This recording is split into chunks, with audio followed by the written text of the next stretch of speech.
Avec tout ce qu'il se passe, des mondes au sein de mondes demandant notre attention, il peut parfois sembler impossible de trouver ces quelques moments dont vous avez besoin pour passer du temps où vous pouvez simplement vous détendre, vous asseoir et être immobile.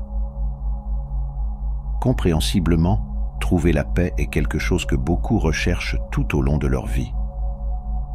La paix intérieure fait référence à un sentiment de tranquillité et de repos qui vient de l'intérieur. La liberté des perturbations ou la tranquillité. En utilisant cette définition, la paix intérieure est une forme de tranquillité intérieure qui n'est pas perturbée par des troubles.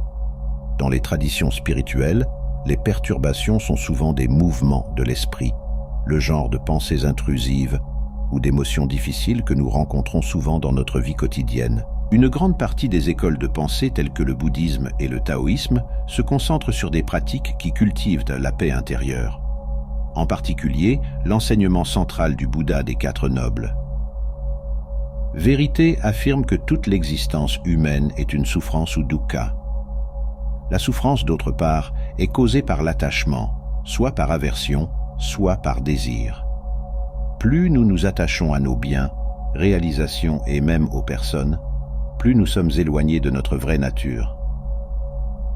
Le taoïsme et le bouddhisme nous enseignent tous deux que rien dans le monde matériel ne nous apportera jamais une satisfaction profonde. Tout est impermanent.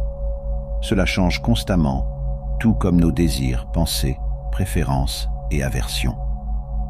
Si nous pouvons apprendre à suivre cette impermanence et à nous y rendre, comme le Tao Te Ching nous enseigne, nous atteindrons la paix intérieure. La paix intérieure est donc atteinte par la pratique du détachement.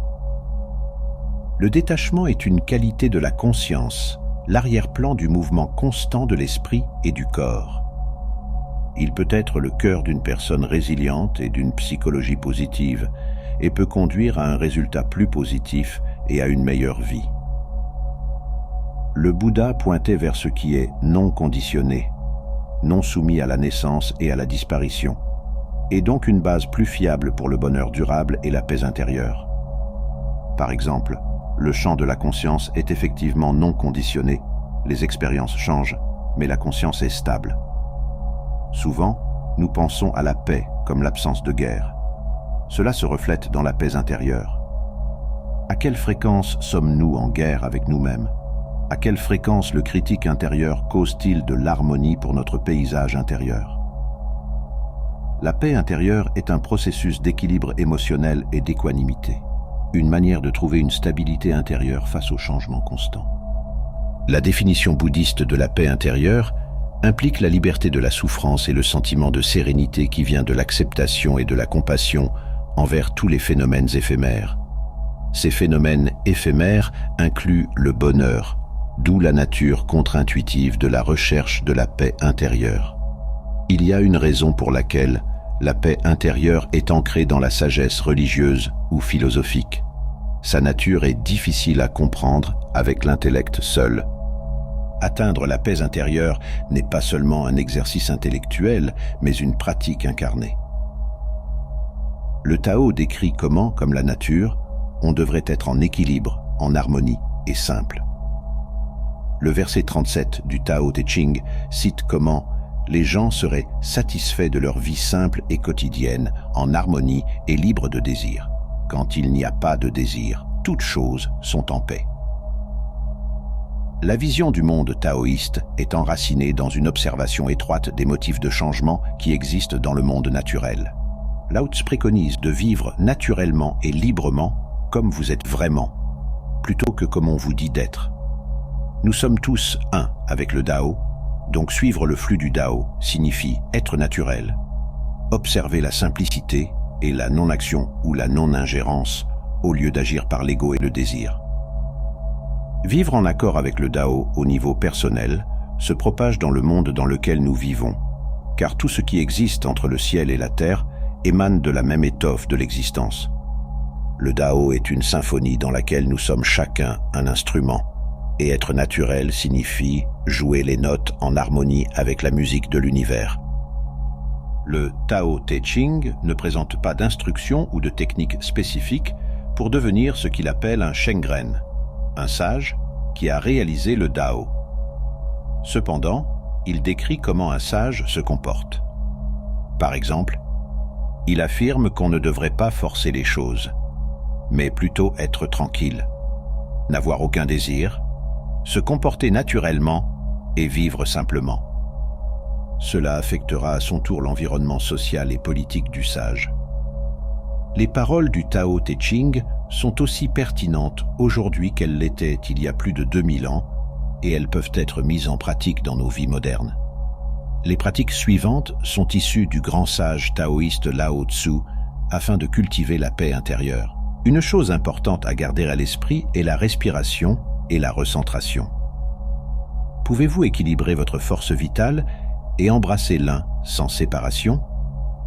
Pouvez-vous contrôler votre respiration doucement, comme un bébé? Pouvez-vous clarifier votre vision sombre sans tache? Chapitre 10, le Tao Te Ching. Le Tao Te Ching affirme que l'autoculture entraînera la paix intérieure et la paix dans la société. L'autoculture taoïste se manifeste dans sa profusion de formes de méditation et de Qigong, des pratiques qui focalisent notre conscience sur notre respiration et le flux de Qi ou d'énergie vitale à travers nos corps. Ces techniques sont basées sur les théories présentées dans le Huangdi Neijing, le classique interne du Jaune Empereur, qui est un ancien texte chinois, traité comme la source doctrinale fondamentale de la médecine chinoise. L'idée fondamentale du Qigong et de la médecine chinoise, acupuncture et herboristerie, est que le Qi équilibré et fluide entraîne la santé, tandis que le Qi stagnant ou déséquilibré conduit à la maladie. Cela est vrai non seulement au niveau du corps humain, mais aussi en termes de paysages naturels. Montagnes, rivières, forêts et de structures fabriquées par l'homme, maisons, immeubles de bureaux et parcs. De la même manière qu'un acupuncteur diagnostique des déséquilibres énergétiques et travaille à rétablir le QI fluide dans le corps humain, de même le praticien de Feng Shui perçoit des déséquilibres énergétiques dans les paysages naturels ou fabriqués par l'homme, puis applique diverses techniques pour remédier à ces déséquilibres. Dans les deux cas, l'objectif est d'établir un flux d'énergie plus ouvert dans l'environnement interne ou externe particulier et, par conséquent, d'atteindre la paix intérieure et éventuellement de reconnaître notre unicité avec le Dao. Vous pouvez commencer à cultiver la santé en vous concentrant sur votre respiration. Embrasser l'unité sans séparation signifie unifier et harmoniser votre esprit et votre corps afin que vous puissiez vous connecter à votre esprit, qui est votre lien direct avec le Dao. Lorsque vous êtes dans un état stressant, votre respiration devient rapide et superficielle, et votre rythme cardiaque s'accélère.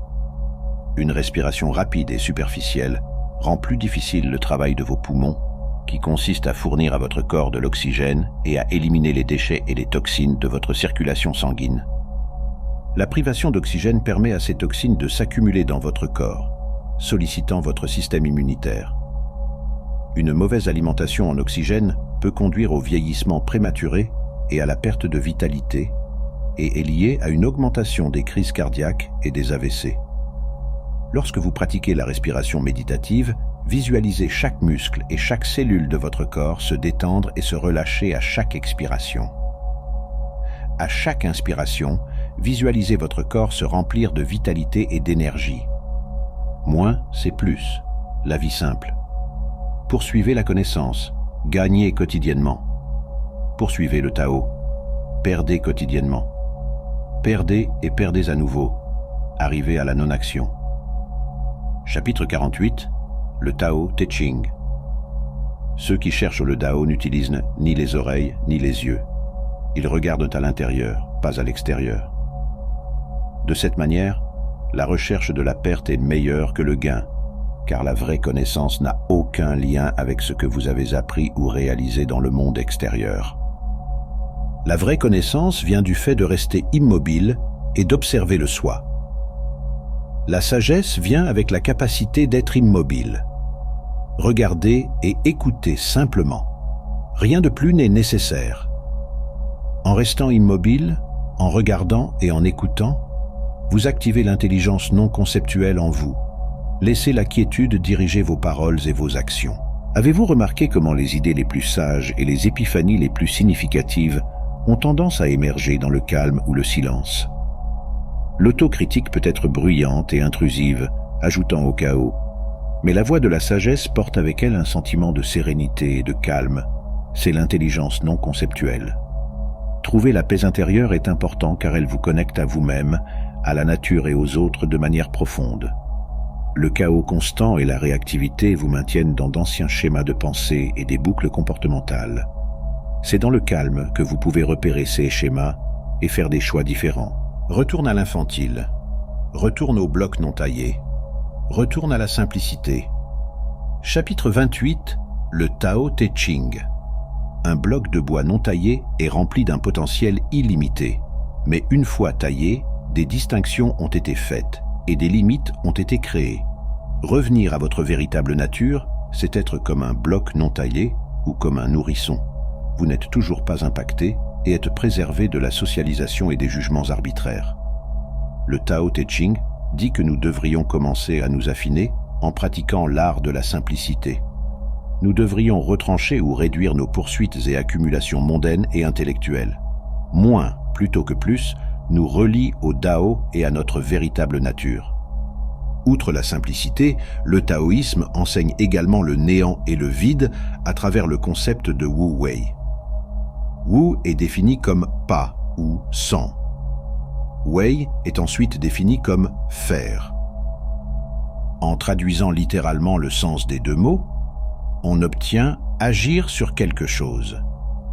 Dans le taoïsme, la phrase Wu Wei peut être interprétée comme signifiant agir mais ne pas posséder l'action. La signification de ne pas posséder l'action est simplement que l'on ne devrait pas être attaché au résultat de l'action. On devrait simplement agir, sans penser à ce que cette action leur apportera. Cela signifie suivre le flux de la nature, sans effort. Plutôt que de lutter constamment contre les situations et de les contrôler, ce qui est contre nature et autodestructeur, il vaut mieux comprendre la vraie nature du Tao, se comporter de manière complètement naturelle et en harmonie avec l'ordre naturel des choses. Les maîtres taoïstes valorisaient la richesse intérieure plutôt que la richesse extérieure et les réalisations. On peut atteindre un haut rang dans une entreprise ou devenir riche et manquer toujours d'un cœur et d'un esprit calme. Pour certains, quoi qu'ils aient ou accomplissent, cela ne suffit jamais. Cette recherche éternelle du plus distrait souvent notre appréciation pour ce que nous avons déjà. Nous sommes absorbés par la tentative d'obtenir le meilleur de tout dans la vie. Nous comparons et contrastons constamment. Si quelque chose ne correspond pas à nos normes, nous sommes alors insatisfaits du résultat. Mais voici ce qui est étrange mais vrai dans les tranchées quotidiennes de la vie. Il n'y a pas de telle chose que de ne pas adorer. Tout le monde adore. Le seul choix que nous ayons, c'est ce que nous adorons, et la raison probablement la plus convaincante de choisir quelque chose de spirituel à adorer est que tout le reste que vous adorerez vous dévorera probablement. Si vous adorez l'argent et les choses, si c'est là que vous placez le véritable sens de la vie, alors vous n'en aurez jamais assez. Adorez votre propre corps et votre beauté et votre séduction sexuelle, et vous vous sentirez toujours laid, et lorsque le temps et l'âge commenceront à se montrer, vous mourrez 1 million de morts avant qu'ils ne vous plantent enfin. À un niveau, nous le savons déjà. Cela a été codifié en mythes, proverbes, clichés, épigrammes, paraboles, en d'autres termes, le squelette de chaque grande histoire. La véritable astuce est de garder la vérité en première ligne dans la conscience quotidienne. Adorer le pouvoir te conduira à te sentir faible et effrayé, et tu auras besoin de toujours plus de pouvoir sur les autres pour t'engourdir face à ta propre peur. Adorer ton intellect, être perçu comme intelligent, te conduira à te sentir stupide, un imposteur toujours sur le point d'être découvert. La chose insidieuse à propos de ces formes d'adoration n'est pas qu'elles sont mauvaises ou pécheresses, c'est qu'elles sont inconscientes. Ce sont des paramètres par défaut. Ce sont le genre d'adoration dans lequel tu glisses progressivement, jour après jour, devenant de plus en plus sélectif sur ce que tu vois et comment tu mesures la valeur sans être pleinement conscient que c'est ce que tu fais. Et le prétendu monde réel ne te découragera pas d'agir selon ton paramétrage par défaut, car le prétendu monde réel des hommes, de l'argent et du pouvoir tourne gaiement avec le carburant de la peur, de la colère, de la frustration, de la convoitise et de l'adoration de soi. La pensée taoïste dit que nous devrions nous débarrasser de ces envies ou désirs de la vie. Lorsque nous nous limitons à nos plus grands désirs, nous sommes capables d'atteindre des moments de la plus pure simplicité. Conquérir les autres nécessite de la force. Se conquérir soi-même est une véritable force. Savoir ce qui est suffisant est une richesse. Chapitre 33. Tao Te Ching. Il n'y a pas de plus grand malheur que de ne pas savoir ce qui est suffisant. Il n'y a pas de plus grande faute que le désir de réussite. Par conséquent, savoir que suffisamment est suffisant est toujours suffisant. Chapitre 46. Tao Te Ching. La leçon ici est que si nous nous concentrons sur le fait d'atteindre de plus en plus, nous oublions d'apprécier ce que nous avons déjà et qui nous sommes vraiment. Il est donc impératif que nous prenions le temps de cultiver un sentiment de contentement avec la façon dont les choses sont ici et maintenant. Voir les situations pour ce qu'elles sont, puis voir ce qui doit être changé, le cas échéant. Si quelque chose qui doit être changé peut l'être, il vaut la peine de prendre des mesures pour le faire. S'il ne peut pas être changé, la stratégie consiste à apprendre à s'adapter à cette situation. Pour le faire, conquiers-toi en t'acceptant, et tu apprendras quand assez, c'est assez. La chose la plus douce au monde l'emporte sur la plus forte. Chapitre 43. Tao Te Ching. Par conséquent, ceux qui voudraient être au-dessus doivent parler comme s'ils étaient en dessous. Ceux qui voudraient diriger doivent parler comme s'ils étaient derrière. Parce que le sage n'est pas contentieux, personne ne lutte contre lui. Chapitre 66. Tao Te Ching. Wang Tao a dit 8 pieds d'eau peuvent faire flotter un navire de 1000 tonnes. Les maîtres taoïstes font souvent référence à la capacité de l'eau à user même des roches les plus dures. L'eau, étant douce et flexible, l'emporte sur le fort. Nous pouvons mettre cela à profit dans nos interactions quotidiennes. Lorsque quelqu'un cherche la bagarre, nous pouvons gagner en étant flexibles et doux, évitant ainsi le conflit. De plus, lorsque nous avons besoin de quelque chose de quelqu'un, quelle que soit notre position dans l'organisation, nous devons approcher cette personne avec humilité et d'un endroit de douceur et d'appréciation. Vise dans un bon endroit. Garde ton esprit profond. Traite bien les autres. Tiens parole. Établis des règles justes. Fais ce qu'il faut. Chapitre 8. Tao Te Ching. Dans la recherche d'un esprit plus calme, nous devons encore nous occuper des aspects pratiques de la vie quotidienne. Le sage trouve l'équilibre entre le yin, qui est la quiétude, le repos et l'introspection, et le yang, qui est le mouvement, l'interaction et l'engagement dans les affaires mondaines. Travailler quand c'est le moment signifie également que l'on devrait travailler quand c'est nécessaire, mais aussi s'arrêter lorsque le travail est terminé. Beaucoup d'entre nous travaillent de très longues heures, certains par choix, d'autres non. Dans les deux cas, il y a un moment pour se reposer, et la clé d'un esprit et d'un corps sain est de trouver le temps de se reposer après le travail, et ensuite reprendre le travail seulement après s'être reposé. Zhuangzi a écrit dans son livre éponyme que l'on devrait suivre son cœur, et qu'agir en harmonie avec sa nature profitera à la société dans son ensemble. Nous faisons cela en n'étant rien de plus ni moins que nous-mêmes, qui nous sommes vraiment. Reconnaître notre position dans le monde, nos capacités et limitations, puis agir en conséquence, apportera le bonheur et la paix intérieure. Votre soutien me motive et m'inspire à créer toujours plus. J'apprécie vraiment chaque moment que nous partageons sur cette plateforme. Si ma chaîne peut apporter ne serait-ce qu'un petit moment de joie, de réflexion ou d'évasion dans votre vie, alors elle atteint son objectif. Merci du fond du cœur.